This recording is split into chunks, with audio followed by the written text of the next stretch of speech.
So I've mentioned before that the non-legendary mutant section of the Death Scourge is probably the most difficult one, and the one in which my strategy needs the most improvement.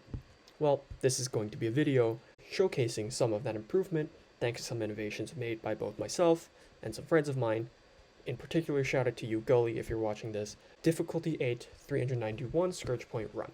For those 391 Scourge points, we have Dark Resolve 3, Gloating, Unkillable, Blinded by Power, Life After Death, Overcharged, Too Clever, Off Balance, Unstoppable Force, Weakened, I Don't Need Skills, Power Fatigue 3, Bleeder 2, Butterfly Effect, Look at Me, When It Rains, Zombification, Energy Absorption, Rise Anew, Super Soldier Serum, Undead Swarms, Strong Opener, Vanguard, and Vile Resurgence 2. Also, from this point onward, I will be setting the footage on 2x playback speed, because otherwise it is painfully slow to sit through. To discuss the strategy for Mission 6 now, I sort of am using a weird, messy, marauder, villain underworld, a makeshift hybridization, where the entire strategy is clone Kingpin and then clone Taskmaster once the second wave spawns, because there is some, well, not direct team synergy, but still kit-wise some makeshift synergy here, with Kingpin, of course, as a villain, calling assists on Emma and Sinister and Strife's turns.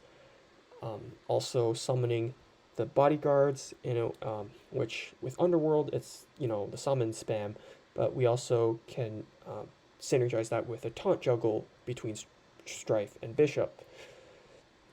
Gambit is here kind of just for the damage, and also because my Gambit is gear tier 17, so I'm of course not going to sit him out when he's pretty much a great plug and play anyway.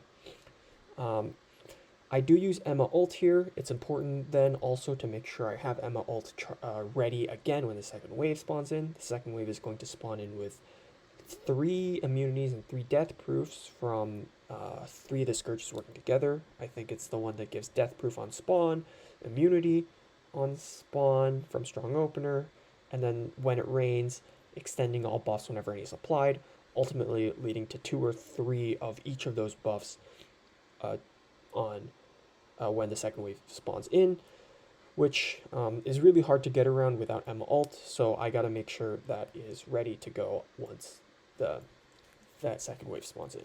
I should also, I think now is a good time to mention that I have done another run after the time of recording the footage here. In my newer run, I've only added 1 extra Scourge point. It's the one from 10% health increase, that first modifier. And I do switch out Strife for Beast, because my Strife is a bit weak, to the point that if Star-Lord T'Challa targets him on turn 1, Strife gets 1 shot and I have to reset, and I got tired of doing that. And Beast instead synergizes more with Bishop and Gambit as an X-Men, and still gives energy to Sinister, albeit only 1 energy through Beast ult, which is slightly worse than Strife special, but Beast actually survives a bit longer. And furthermore, Beast also has the added utility of clearing positive effects, and I specifically say clearing the enemy positive effects and not flipping, because while his basic does flip them, the debuffs that he flips them into will pretty much just get cleansed by whichever Scourge it was anyway. So once again, the strategy for when we get to the second wave is clone Taskmaster, or maybe Colleen would work too, get some burst damage, get rid of the enemy Colleen before she can throw a bunch of bleeds and heal blocks on us, and then burn through the rest like we did with the first wave. It's okay for Strife to have died. I don't use him again. Also, another note I guess I should point out, I don't use Storm or Magic anymore, so I actually don't want to charge Storm and Magic on Mission 3. Instead, I want to get 1 ability energy onto Vision for Mission 10. Otherwise, he doesn't have his ult ready due to that, I can't remember what the Scourge names are, but the one that increases the cost of player abilities by 1. So that would screw over Vision ult from happening turn 1. I instead give him energy where he needs it on Mission 3. That's about it for Mission 6 here. I'll let the footage play out.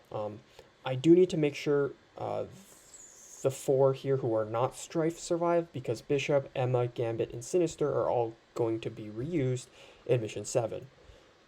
Mission 7, however, is going to have a much different strategy, at least compared to my previous run, where I'm actually going to be using a sack attack. So while I've let the rest of Mission 6 here play out, I guess I'll start talking about the sack attack from Mission 7. It's an idea that comes from one of my friends on Discord. Shout out to Gully, as I said at the beginning of the video. He gave me the idea of doing a burn attack just to get rid of like 1 or 2 annoying enemies off the start, and I copied his exact team, which, as we're about to see, is Silver Samurai and Sabretooth alongside 3 of the Astonishing X-Men, Kitty, Iceman, and Bishop.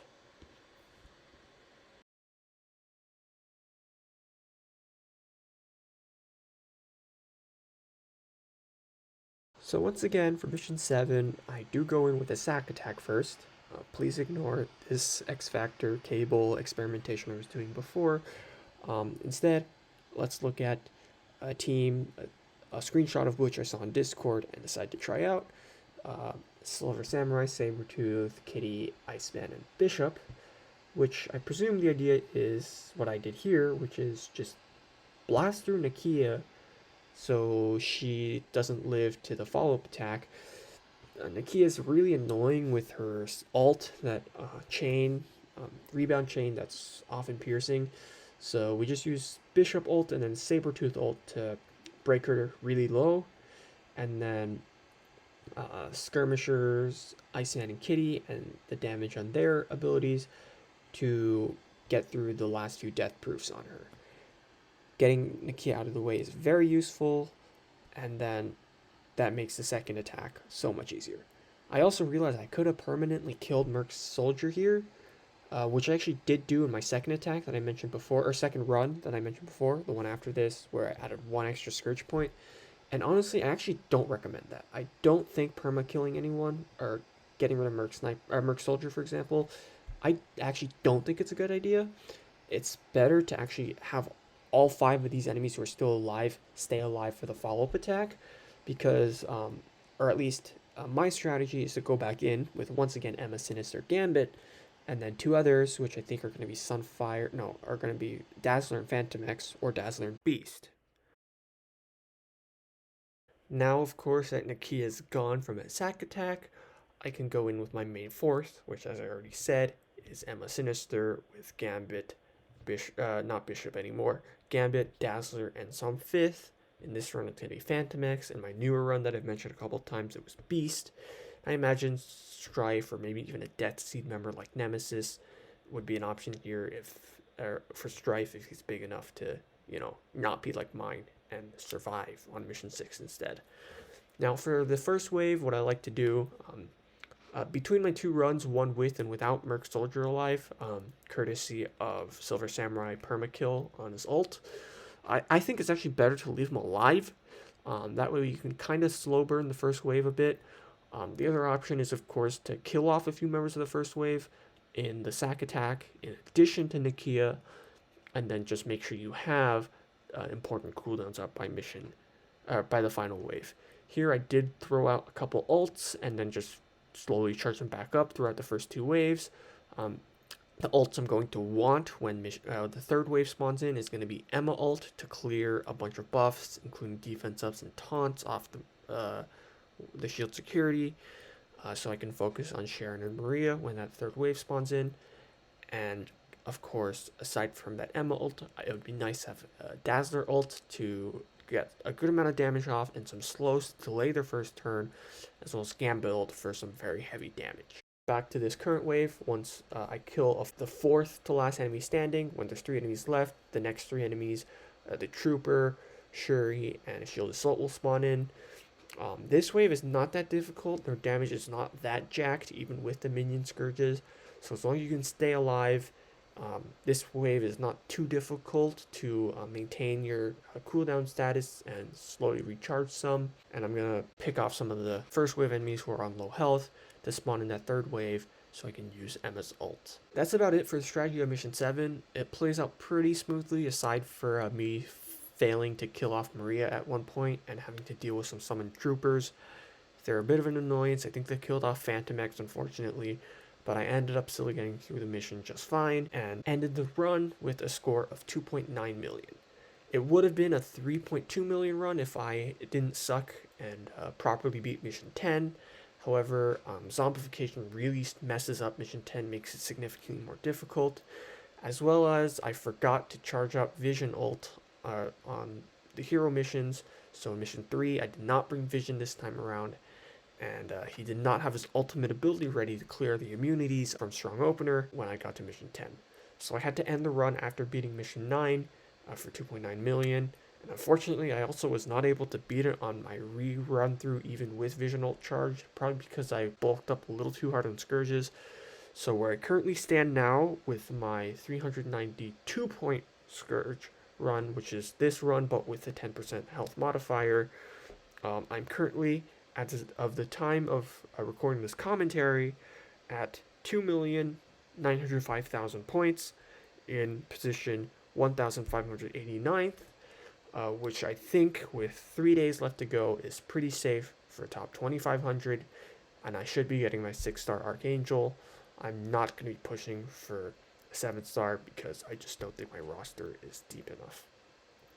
Anyway, that pretty much concludes what I have to say now about the non-legendary mutant section and some of the improvements I've made. I hope you find them helpful or entertaining in some way, and you can let me know with the feedback options below. Thank you for watching, and I'll probably upload the newer run that I've mentioned a few times throughout this video now, probably without any commentary. That's all I will have for the Archangel Scourge, so thank you for checking out my strategies, and goodbye.